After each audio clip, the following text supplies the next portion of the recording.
बिस्मिल्लाहिर्रहमानिर्रहीम। सुहेल्स वेयर टेक सोलो सोर्स चैनल की जानब से आपको वेलकम करता हूँ। CS614 GDB solution fall 2021। जैसा कि आपको पता है कि बहुत ज़्यादा मैं इधर उधर की बातें नहीं करता, टू दी पॉइंट बात करता हूँ, आपको सोल्यूशन समझाता हूँ, हिंट्स देता हूँ, एविडेंस देता हूँ और वीडियो ख़त्म कर देता हूँ। ये भी इसी तरह की वीडियो है। हमें टास्क जो दिया गया है वो है कि ABC ग्रॉसरी स्टोर है, वो कस्टमर का डाटा मेंटेन। अच्छा, यहाँ पे याद रखने वाली जो चीज़ है कि वो कस्टमर्स का डाटा मेंटेन कर रहा है। मैं लफ्ज़ दोबारा दोहरा दूँ कि जो ऑर्गेनाइजेशन है वो कस्टमर का डाटा मेंटेन कर रहा है। कैसे? Name, content, information, purchase history, मतलब परचेजिंग पैटर्न, बाइंग पैटर्न उसे पता है एंड अदर्स। अब मैनेजमेंट ने एक नई प्रोडक्ट लॉन्च की है जिसके अंदर फ्राइज़, नगर्स और कबाब वगैरह हैं।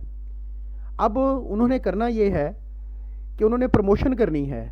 अब उन्हें टारगेट ऑडियंस चाहिए, मतलब सेगमेंटेटेड ऑडियंस चाहिए कि ये प्रमोशन हम, क्योंकि वो जितने भी कस्टमर हैं सबको नहीं कहेंगे कि ये ले हमारी नई प्रोडक्ट है, इसके बारे में आपका क्या ख्याल है।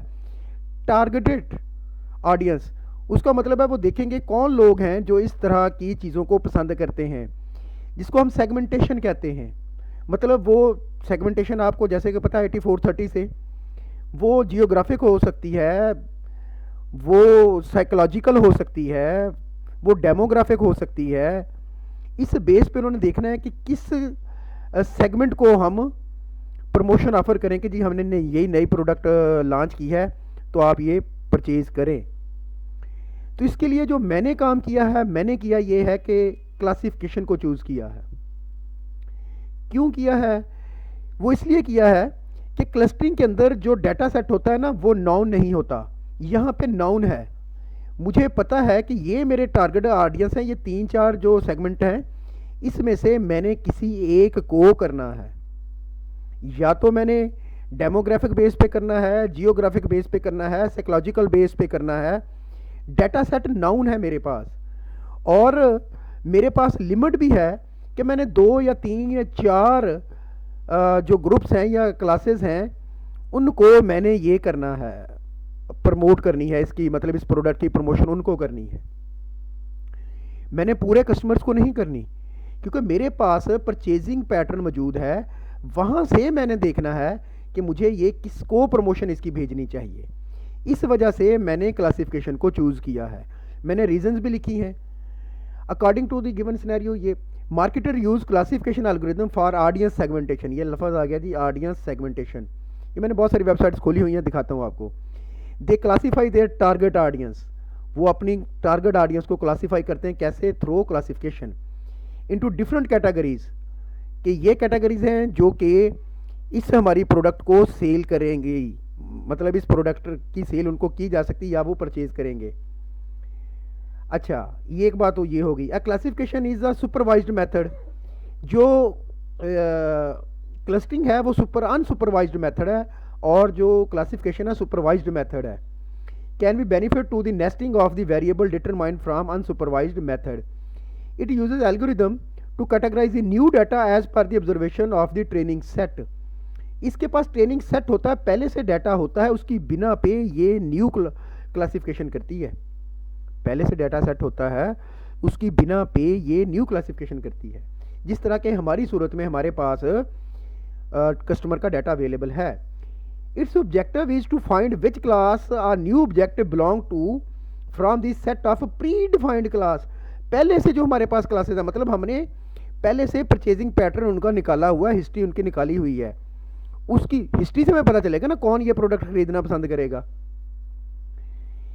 A classification task begin with the data set in which class assigned are noun। हमें पहले से पता होता है कि हम बूढ़े, जवान, लेडीज़ कौन हैं जो ये हमारी नई प्रोडक्ट खरीदना पसंद करेंगे। For example, are classification model that predict a sale forecasting have already customer historical data and their purchasing pattern etc, so that's why I am going with classification due to the above reason. I have already customer information and other heuristics. मेरे पास वो सारा कुछ मौजूद है, ये मैंने आपको बता दिया, ये मेरी रिसर्च है, Classification model are tested by comparing the predict value known to target value in the set of test data. The historical data for a classification project is typically divided into two data set, one for building the model, the other for testing the model. अच्छा, ये शुरू से शुरू करते हैं जी। हम काफ़ी सारे हैं, मैं आपको दिखा देता हूँ। ये तो आप इतना लंबा पढ़ नहीं सकेंगे, इसको मैं छोड़ रहा हूँ। उसके बाद यहाँ पे आ जाते हैं,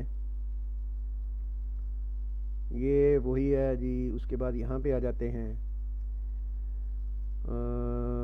लर्निंग, यहाँ पे वो बात भी करेंगे अभी कहीं एग्जाम्पल के अंदर।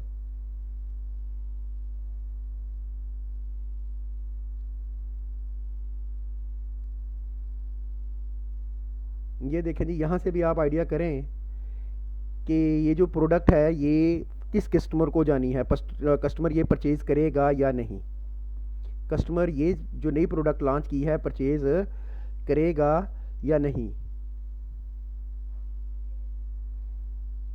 यहाँ पे एग्जांपल्स आनी है, वो अब आगे पीछे मैं सारी ढूंढ के देता हूँ आपको। हाँ जी, यहाँ पे देखें जी। Are marketing manager at company need to analyze customer with given profile who will buy a new product या न्यू कंप्यूटर या वो नगर्स, मतलब वहाँ पे यूज़ करते हैं क्लासिफिकेशन जहाँ पे हमें न्यू प्रोडक्ट लॉन्च की हो और हमारे पास पहले कस्टमर का डाटा हो। वहाँ से हमने आइडिया लगाने की कोशिश करनी है कि कौन से कस्टमर हैं जो कि हमारी ये न्यू प्रोडक्ट परचेज़ करेंगे। ये जी मेरा एक आइडिया है, आप इसको बेटर कर सकते हैं। Application of classification, marketer use classification organ for audience segmented, they classify their target audience. हमने भी तो यही करना है कि किस टारगेट ऑडियंस को हमने कैप्चर करना है, किसको हमने प्रमोशन देनी है। ये मैंने काफ़ी सारी ये भी एग्जांपल्स निकाली थी, बहुत ज़्यादा हैं ये भी। इसमें भी क्रेडिट कार्ड कंपनी देखती है कि अगर हम क्रेडिट कार्ड लॉन्च करेंगे तो क्या रिस्क है कि कस्टमर हमारे पैसे वापस करेगा या नहीं, और बहुत सारी थी।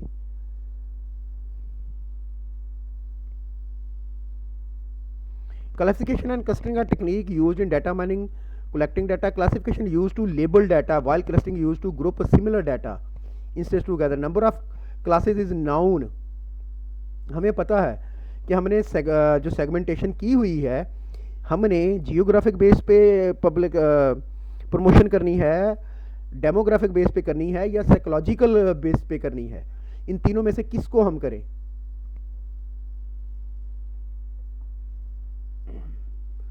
ये काफ़ी सारी हैं जी। Data mining, clustering with classification. Approach क्या है? Clustering is an unsupervised, classification is a supervised approach, learning approach. तो नीचे उन्होंने लिखा है each method is unique benefits although you can practice each method separately. आप दोनों यूज़ कर सकते हैं। It's consider common to use both when conducting any analysis. Each method has unique benefit and blends to increase the robustness, durability and overall utility of a data mining model. नीचे जाके उसने कहा था however supervised model can take benefit of the nesting of variable determined from unsupervised method. ये उसने कहा खैर better बनेगा कि आप क्लासिफिकेशन कर लें। Classification and clustering are technique used in data mining. Let's example यहाँ पे the number of classes is known. हमें भी पता है हमारे पास कस्टमर्स का डाटा अवेलेबल है, इसमें अननाउन है। Training data collection labelled instance is required, no training data required. Based on the training data classification model is use to classify future instance into already defined classes. Popular algorithm है जी ये। उसके बाद ये वही बातें ही हैं। एक यहाँ पे मैंने बात देखी थी आपको एट द एंड दिखाने के लिए, क्लस्टरिंग और क्लासिफिकेशन का फ़र्क दिखाने के लिए। ये क्लस्टरिंग है, उन्होंने हेट्रोजीनियस जो है ना ऑब्जेक्ट एक जगह इकट्ठे कर दिए हैं, उनके दो ग्रुप्स बना दिए। क्लासिफिकेशन क्या है?